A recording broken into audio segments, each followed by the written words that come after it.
예, 각 당의 대표 스피커를 만나는 월요 직설 시간. 자, 오늘은 국민의힘 조정훈 의원과 함께합니다. 의원님 어서 오십시오. 예, 반갑습니다. 많이 바쁘시죠? 예, 분주합니다.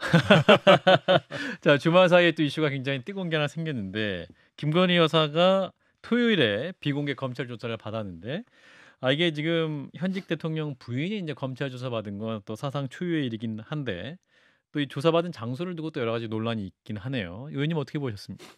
예, 뭐 이유 여하를 막론하고 음, 집권 여당의 국회의원으로서 주요 구성원의 한 명으로서 국민 여러분께 심려를 끼쳐드린 점은 송구하다고 생각하고요. 예, 이제 앞으로 조사 과정에서 이제 신속하고 투명하게 음, 국민 여러분들 보시기에 그 어떤 사람도 법 앞에 특혜를 받지 않았다라는 그런 생각이 드시도록 음. 엄중하고 공정하게 수사 끝까지 해야 되지 않을까 싶습니다. 근데 오늘 이제 검찰총장이 출근을 하면서 국민들에게 사과했잖아요. 법 앞에 평등하다는 원칙이 지켜지지 않았다. 국민들에게 사과드린다. 그러니까 이게 그런 비판을 할 수는 있는데 이게 또 검찰총장이 이거 원칙이 안 지켜졌다. 사과드린다 이렇게 말씀을 했기 때문에 그 수사 과정 자체가 잘못됐다라고 총장이 인정한 꼴이죠, 지금. 셈이죠. 고민을 많이 했거든요. 예. 근데 차 타고 여기 오면서 차 타고 오면서 예. 조심스럽게 조심스럽게. 예. 이원석 검찰총장과 아. 서울지검장 성함이 있으시겠죠? 예예예. 이창수 서울중앙지검장. 이창수 예, 서울중앙지검장 예. 둘 다 상당한 고수다. 그런가요? 아하. 이게 그 정말 정치 구단의 약속 대련이 있다면 이런 걸 거다라는 생각이 듭니다. 그런가요? 네, 이원석 검찰총장은 본인이 얘기한 법은 누구에게도 특히 권력자에게 아부하지 않는다, 굽히지 않는다. 따라서 현직 대통령의 부인이기 때문에 비공개 소환하고 제3의 장소에서 조사한다. 예. 뭐 여러 가지로 옹석할 수 있는데 예. 아주 쿨하게 죄송하다 해버렸습니다. 예, 총장이. 그래서 검찰의 독립성과 중립성을 지켜냈습니다.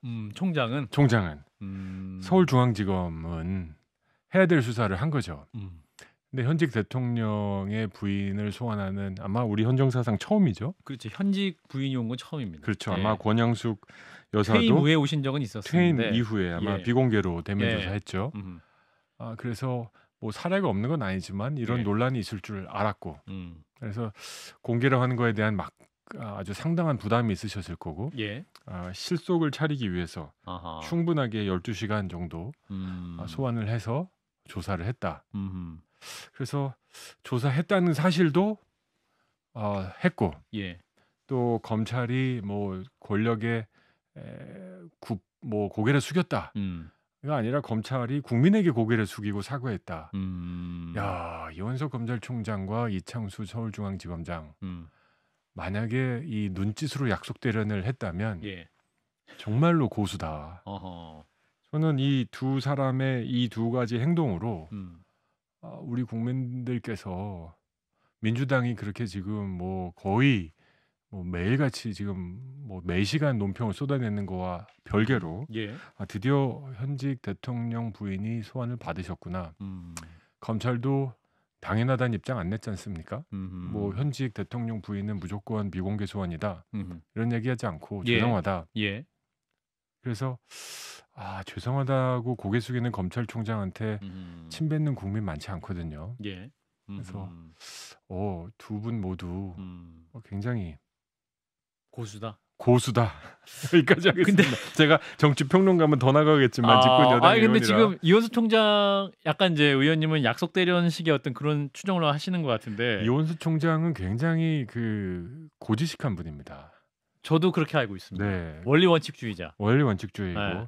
하지만 제가 기억나는 한 장면이 어떤 문제가 있을 때 우리 검찰청에 출근하면서 3초인가요? 7초인가요? 그 침묵한 다음에 말씀하시는 침묵한 다음에 고도의 정치적 7초 7초 침묵. 어떤 논평보다도 세고 파급력이 있었죠. 저는 이분이 검찰로서의 역할을 하지만 이 검찰이 우리 정치에 어떤 상황과 맥락 안에 있는지를 정확하게 이해하고 계시다고 봅니다. 그리고 임기가 얼마 남지 않은 검찰총장으로서 화풀이 하려고 하시는 게 아니라 예. 어떻게든지 검찰의 독립성과 중립성을 지켜내고 싶다라는 간절함으로 국민 여러분께 사과했다. 라고 생각이 듭니다. 좀 전에 나간 서정욱 변호사는 이원석 총장이 자기 정치한다. 퇴임 이유를 생각하고 있는 것 같다. 이렇게 말씀하시던데. 제가 아는 그거 아니다? 저는 뭐 서정욱 변호사님 제가 존경하고 좋아하는 분입니다. 예.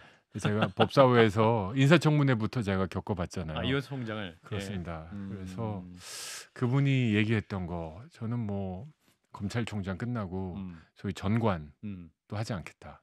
그렇죠. 네. 예. 대형 로펌 가서 뭐 수억씩 받고 다들 하는 것도 안 하겠다. 예. 지금 이런 분이 정치를 하겠다? 상상하기가 어렵습니다. 근데 지금 추가 보도를 보면 이원석 총장이 격분했다라는 보도도 있고 법위의 한 사람 때문에 민주공화국이 무너졌다. 서울중앙지검 졸렬하다. 이런 워딩까지 나왔거든요. 사실인지 아닌지 모르죠 뭐. 그런 보도가 사실이 아닐 수도 있다. 그 사실입니까? 아니 보도 나온 건 사실이겠죠. 확인되지 않은 사실 아닐까요? 언론에 대한 불신을 갖고 계십니다. 그런 보도가 나왔는지 모르겠습니다만 예. 발언자가 만약에 이런 사실이 없다라고 할 수도 있고요.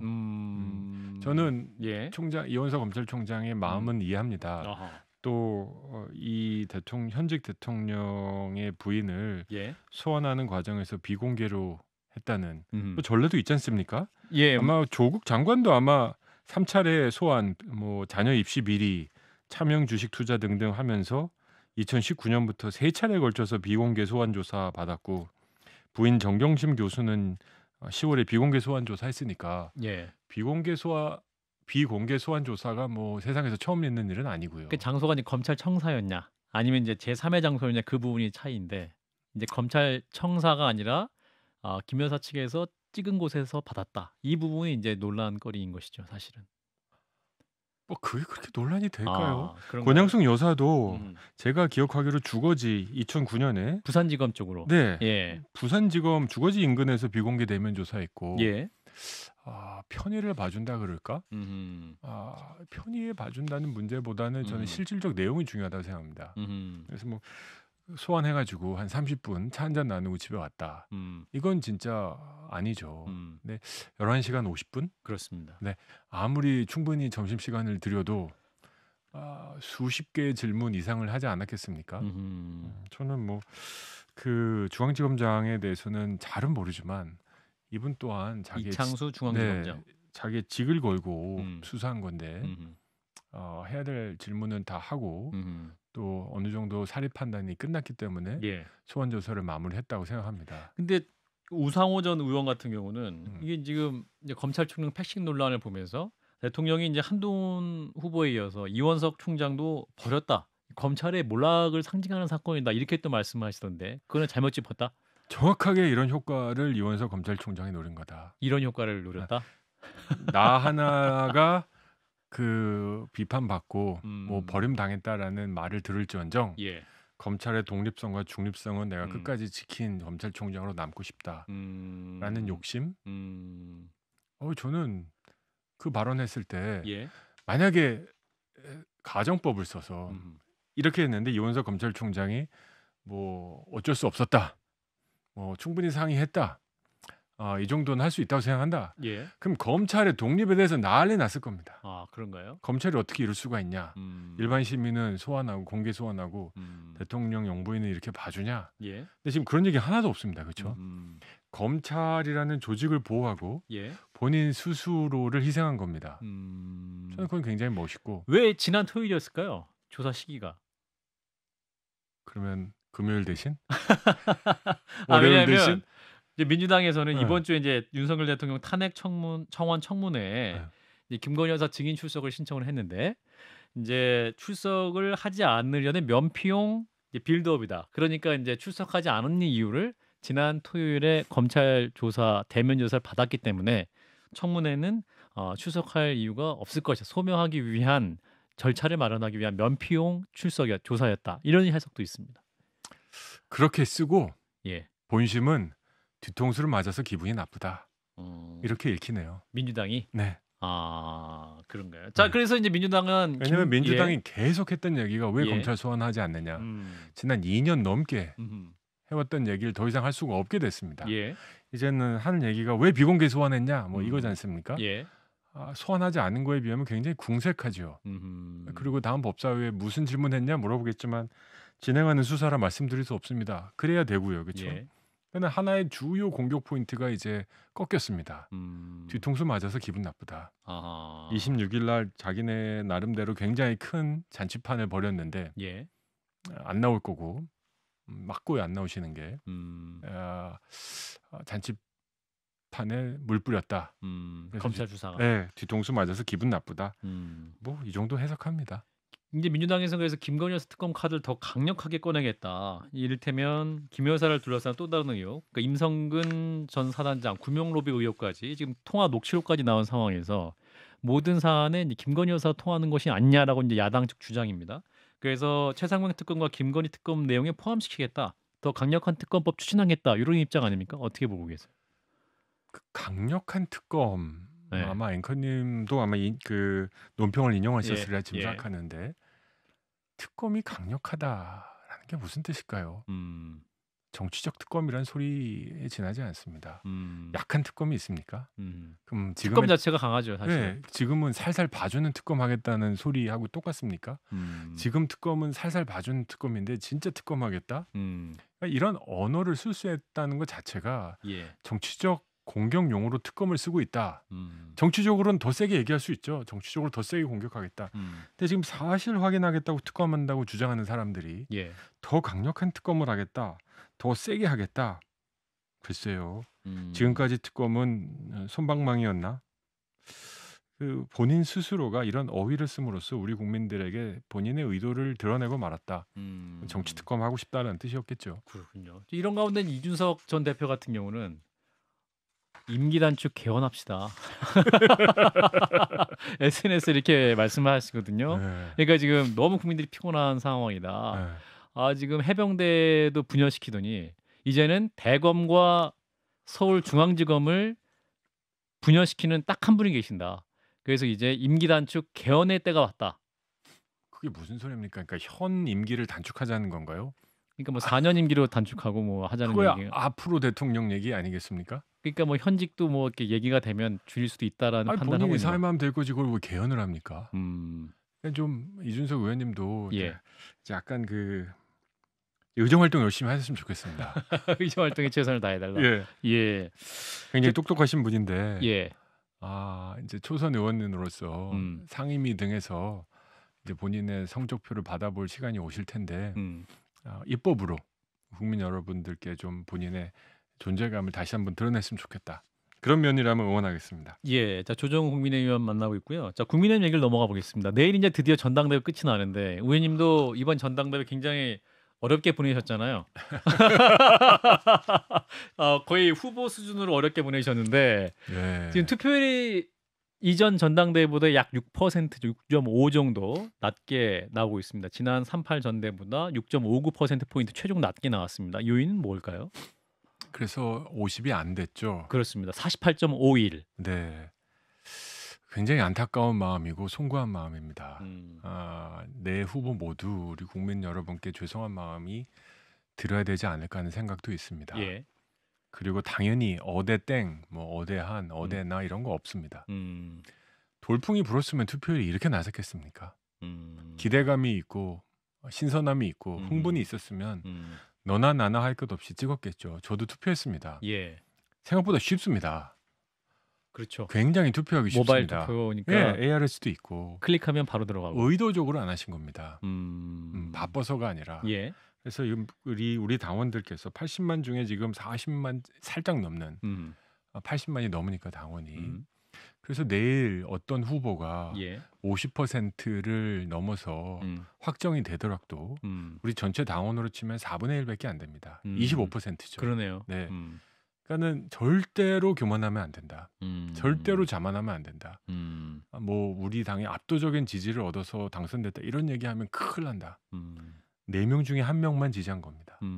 물론 지방선거 등등에 비해서 높은 투표율이지만 우리가 그렇게 원했던 컨벤션 효과 생각보다 크지 않았고 오히려 사법 리스크를 늘렸고 우리 당의 내분 앞으로 이 상처를 어떻게 감쌀지 어떻게 아물어야 될지 좀 굉장히 큰 상처가 났다. 그 상처라는 것은 그 4명의 당대표 후보자들의 토론회 과정에서 또 불거졌던 여러 가지 전당대회 이슈를 말씀하시는 거죠? 그렇죠. 예. 뭐 패스트트랙 공소취와 관련된 폭로가 예. 아마 활용 점정이었을 텐데 청탁했다. 공소 취소 청탁했다. 맞습니다. 라는 부분인데. 예. 그뿐만 아니라 서로 주고받았던 어휘들. 예. 내부 경선이 더 치열하긴 합니다. 뭐 저도 마포 지역에서 경선을 치렀고요. 예. 적지 않은 내상이 있었습니다. 그럼에도 불구하고 이걸 어떻게 누군가 내일 아니면 뭐 5일 뒤인 결선 날 28일 날 4명 중에 1명이 우리 당을 이끌지 않겠습니까? 그렇죠. 예. 그땐 제발 좀 뺄셈 정치하지 마시고 더하기 하고 곱셈 정치를 하셨으면 좋겠다. 어떻게 될까요? 1차이 끝날까요? 서정욱 변호사는 반드시 2차 간다. 본인 말이 과학이다. 이렇게 얘기를 하고 떠나셨는데 내일 방송하실 분인데 그 호언장담하고 가셔가지고. 그러면 이제 서문호가 되시겠죠. 서문호. 예. 제가 볼 때는 압도적인 대세감을 느낄 수는 없습니다. 그런가요? 네. 압도적인 대세감을 느끼면 투표율에서 이럴 수가 없고요. 그러니까 약간 오늘 날씨처럼 좀 축 처진 느낌? 그래요. 그렇게 치고받았던 방송 볼 땐 정말 의자 막 날아다니고 뭐 난리가 날 것 같았는데 막상 투표하는 시간이 다가오니 50%도 되지 않고 뭐 지난 총선보다도 투표율이 낮은 거 아닙니까? 되지 않고 또 4명의 후보들이 이 하는 어휘들에서 메시지들에서 우리 당이 앞으로 잘 되겠다라는 희망보다는 이거 어떻게 하면 좋나 그렇지 않아도 어려운 국회인데 이거 어떻게 하면 좋나라는 걱정을 더 끼쳐드렸다. 그래서 저는 압도적 대세감은 느끼긴 어려운 상황입니다. 그래도 한동훈 후보가 이제 사과도 했고 그 패스트트랙 법률 지원을 했나요? 강화하겠다라고 사과 SNS상으로 사과를 했었죠. SNS 사과를 하고 이제 근데 그 다음 마지막 토론회에서 또 이제 나경원 후보와 설전이 좀 있긴 그게 마지막이죠. 토론회상으로 했던 것은 자녀가 그렇게 사과하고 그 다음에 그렇게 행동하면 부모로서 어떻게 보시겠습니까? 뭐 여러 가지 생각이 들 것 같습니다. 그렇죠. 배우자님과 심각한 대화를 하시겠죠. 저 사과가 진짜였을지, 우리가 교육을 제대로 시키고 있는 건지. 근데 이제 그 사과 진심 논란에 대해서, 그러니까 나경원 후보 본인에게 사과한 게 아니라 이제 패스트트랙 과정에서 열심히 그 투쟁을 했던 당원들 그 비판에 대해 마음 상처받은 당원들에 대한 사과였다. 나경원 개인에 대한 사과가 아니었다라고 또 이제 박정원 의원도 저희 방송에 나와서 금요일에 그렇게 말씀을 하시던데. 정치인에게 필요한 건 넓은 가슴과 겸손함이라고 생각해요. 논리적으로 맞을 수도 있습니다. 근데 그 차가움, 그 날카로움, 그 곁을 주지 않는 마음, 그리고 더 크게 가면 무오. 나와 우리 진영은 절대로 실수를 할 리가 없다. 더 나가서 실패할 리가 없다. 나는 그 차갑고 날카로움과 곁을 주지 않는 정치 과연 커나갈 수 있을까요? 무오, 날카로움, 곁을 주지 않는 정치. 한동훈 후보의 정치를 말씀하시는 겁니까? 저는 그런 발언들 내가 나경원 후보에게 사과는 했지만 나경원 후보에 대한 사과는 아니었고 다른 분들에 대한 사과였다. 뭐 박정훈 후보가 얘기한 건 그 캠프 한동훈 팀이기 때문에 뭐 같지 않습니까?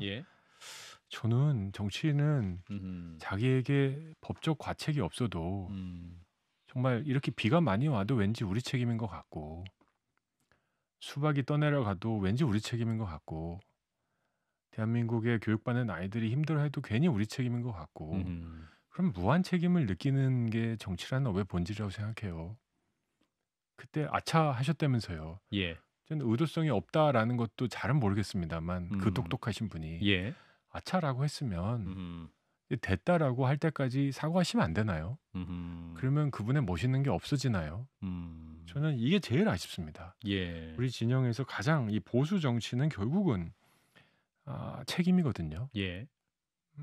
책임을 가지고 우리 국가를 운영해 나가는 정치의 핵심인데 그렇게 날카롭게 예.